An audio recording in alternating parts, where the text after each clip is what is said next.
These officers, like me, have sworn an oath to uphold the Constitution. They've signed secrecy agreements. They quietly go about their work and try not to get too worked up over the headlines, including the fanciful notion that they spy on their fellow citizens via microwave ovens. As a policy, the CIA does not comment on the accuracy of purported intelligence documents posted online. In keeping with that policy, I will not specifically comment on the authenticity or provenance of recent disclosures.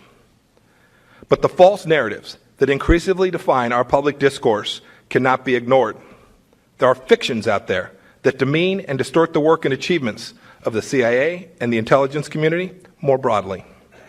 And in the absence of a vocal rebuttal, these voices, ones that proclaim treason to be public advocacy, gain a gravity that they do not deserve. And that's one of the reasons we at CIA find the celebration of entities like WikiLeaks to be both perplexing and deeply troubling. Because while we do our best to quietly collect information on those who pose very real threats to our country, individuals such as Julian Assange and Edward Snowden seek to use that information to make a name for themselves. As long as they make a splash, they care nothing about the lives they put at risk or the damage they cause to national security. It overwhelmingly focuses on the United States while seeking support from anti-democratic countries and organizations. It's time to call out WikiLeaks for what it really is: a non-state hostile intelligence service often abetted by state actors like Russia. We know this because Assange and his ilk make common cause with dictators today. Yes, they try unsuccessfully to cloak themselves and their actions in the language of liberty and privacy, but in reality, they champion nothing but their own celebrity. Their currency is clickbait, their moral compass non-existent, their mission, personal self-aggrandizement through destruction of Western values. Cross live now to former FBI agent and whistleblower Colleen Rowley. Thanks for joining us here on RT, Colleen. Now, I suppose we should start with what your thoughts are about the CIA's chief's statement about WikiLeaks.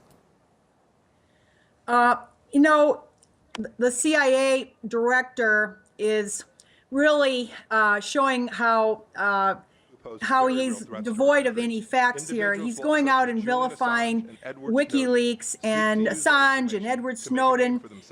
We should call him out and just say, you're vilifying truth and transparency and basically freedom of the press. The premise is entirely backwards. Truth and freedom of the press and transparency actually are what keeps us safe. I co-wrote an article, years ago that if we had had WikiLeaks at the time of before 9/11, we probably could have prevented it, because it essentially was a lack of sharing of information. And this is the 9/11 Commission, by the way, who found this, not me necessarily. They found that it was a lack of sharing of information, and most importantly, a lack of sharing of information with the public that actually allowed 9/11 to happen. So when Director Pompeo now says that transparency and WikiLeaks and no one disputes that the documents that WikiLeaks get, usually showing fraud, showing deceit, showing a lot of bad things, that they are completely honest and truthful. No one disputes that. And so I think what we have here is a director who wants to control the message. And of course, their message is itself dangerous in many cases. If you look at what's going on here with Syria, Pompeo should be spending his time on trying to find what happened in Syria, as opposed to looking at, going after WikiLeaks at this point. We don't even see evidence that the intelligence analysts were involved in these declarations that came from the Trump campaign or Trump administration. We don't see any intelligence assessment of that. MIT Professor Emeritus Theodore Postel says it almost could not certainly have happened the way Donald Trump is saying it happened. And we don't see any indication that intelligence analysts or CIA analysts were even involved. Yet Pompeo now is distracting us with WikiLeaks. Well, Colleen, I suppose it is odd timing, isn't it? Do you think it's significant? Why do you think he chose to criticize it so harshly now? You know, I think this, when he calls the people who are the followers of WikiLeaks, most of whom are truth and transparency, you know, and we're not even activists, but we know that good government, you can go back to Thomas Jefferson. Everyone knows that good government depends, and safety and security, by the way, depends on truth and transparency. If anyone should know that that the deep state plays all kinds of games with the press, leaking false information, planting things, it should be Donald Trump. Donald Trump was right the first time when he praised WikiLeaks. He was also right the first time when he criticized Hillary Clinton's fascination with regime change and her constantly pushing for violent regime changes. Colleen, let me jump in there. Colleen, let me jump in there, because obviously you've just mentioned the fact that he was praising, Trump was praising, but so was Pompeo. Why, in your opinion, do you think we're seeing such a change of stance on WikiLeaks from the very people who were praising it previously? I think these first 2 or 3 months here, the Trump administration, there's been a lot of pressure coming from the neocon war hawks, what actually Obama called the DC playbook. So that DC playbook, and Obama even said it's very powerful and it's very hard to go against. When Donald Trump said he was going to drain the swamp, that scared a lot of folks. It scared the people that want this playbook to play out.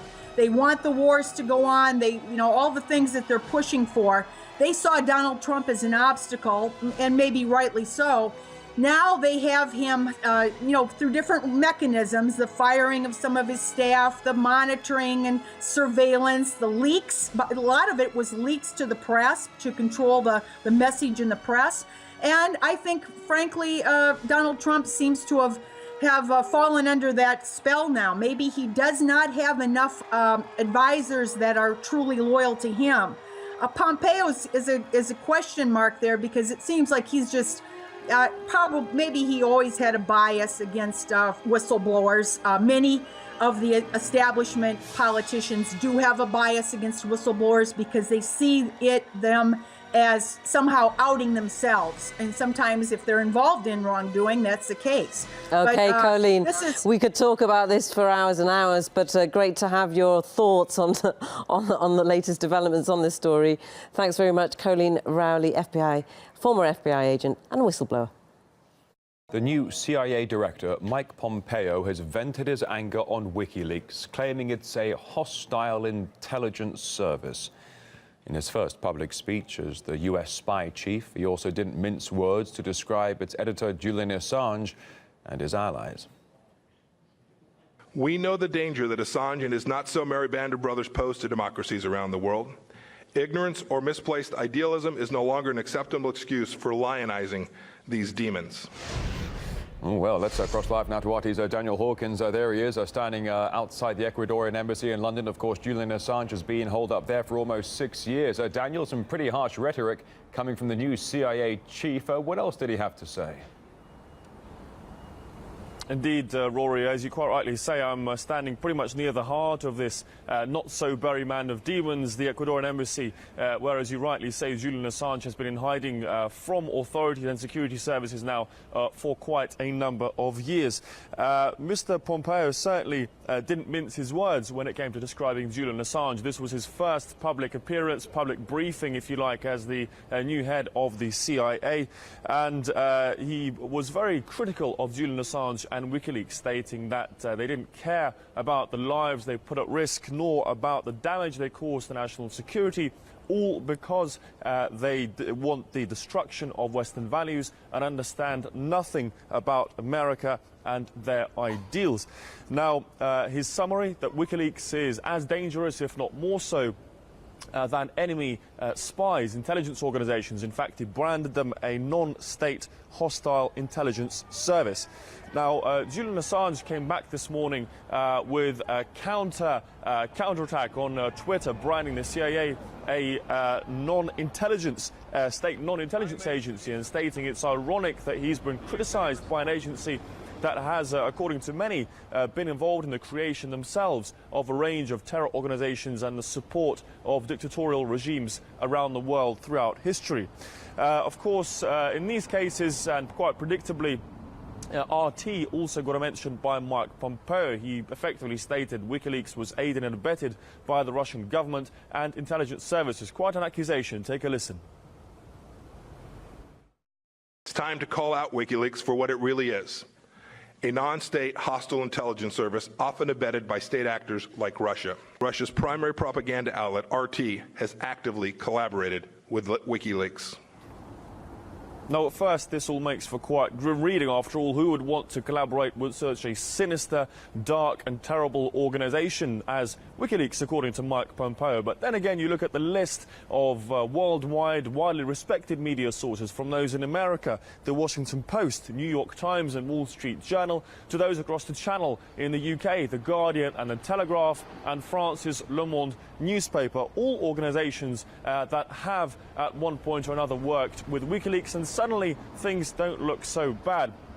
It's also ironic because Mike Pompeo himself, while never declaring, let's say, outright support or admiration for WikiLeaks, was quite happy to cite them last year during the presidential campaign when they released those DNC-hacked emails, widely believed to have caused damage to the Clinton campaign, stating on his own Twitter, in fact, in July, about those leaks. It's also worth mentioning, just in the last 15-20 minutes or so, WikiLeaks themselves have released a new batch of documents, the Hive documents. That's the 5th installment of those leaks, exposing CIA hacking techniques. Now, we shouldn't speculate, of course, at this point here, the cause and effect.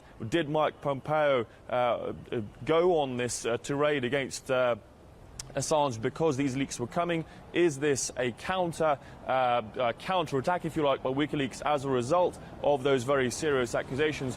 We just don't know, but it does seem certainly that there is no love lost between the two organizations, and that is not likely to change anytime soon. All right, right outside the Ecuadorian embassy in London, RT's Daniel Hawkins. Thank you.